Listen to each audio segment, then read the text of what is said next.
नमस्कार जय जगन्नाथ। आज हूँ पंचुकर आज हूँ प्रथम दिन दशमी।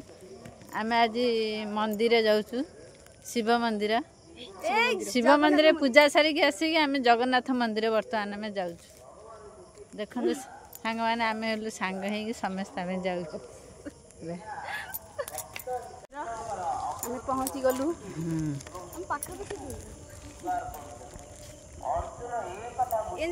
सब गाँव मन के तले ढाबड़े वाले की गोटे कोई दी गलानी एगा एमा को मसी खोलक तो गा देखो सांग मैंने आम ये रास्ता देकी जाऊँ। आम दुई पार्श्वे बिल अच्छी देखो केते सुंदर सुंदर सकाळ देखा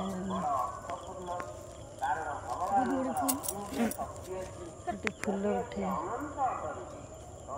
देखो आम रास्तार दुई करे कि धान बिल अच्छी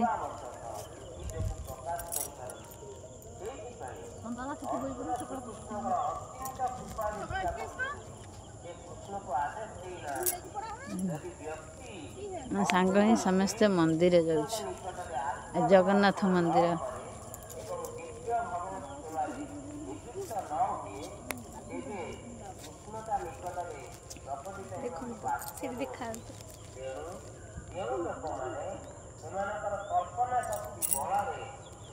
देखो आम जगन्नाथ मंदिर देखा आउ अल्प बाट अच्छे आम किछि समय पर आम जगन्नाथ मंदिर पहुँची जाऊ।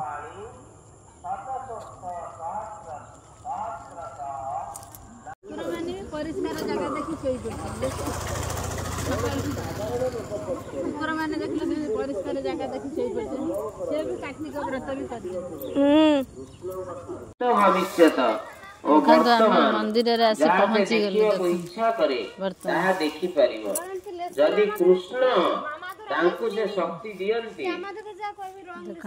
एही प्रकार कृष्ण दया जोगु अर्जुन सबु देखिबा को सक्षम हेले। न तु मां शक्य से दष्टु मनेनव स्वचक्षुषा दिव्यं ददामि ते चक्षु पश्य मे योगमैश्वरम। तुम्हारे चक्षुरे तुम मत देखि परिबो नाही तेणु मु तुमको दिव्य चक्षु देछि जहाँ साहाय्य तुम योगाश्चर्य देखि परिबो।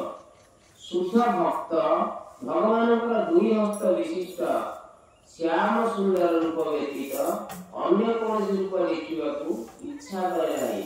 भक्त भगवान विश्व रूप को देखि परिबो केवल भगवान कृपा हेले अन्यथा से देखि परिबो नहीं।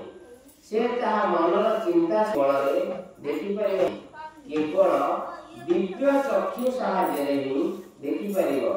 देखिबाकू जो चक्षु दरकार भगवान से चक्षु तक दे जो भक्त माने कृष्ण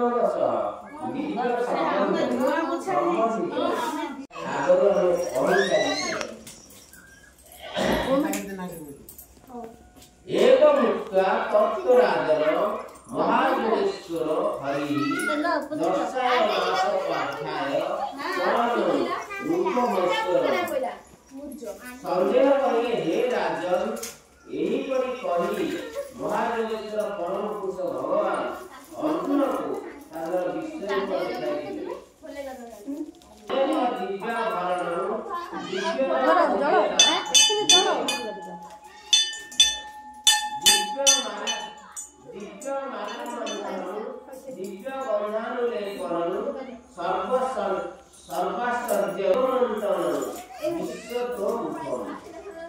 अर्जुन विश्व रूपरे अनंत मुख एवं अनंत चक्षु थिबार देखिले एहा अर्जुन कोनिते मां तो कोनी के हां काटी काटी कोनी सब एही दुई श्लोक सूचित होई होती भगवान का हाथ गोड़ आदि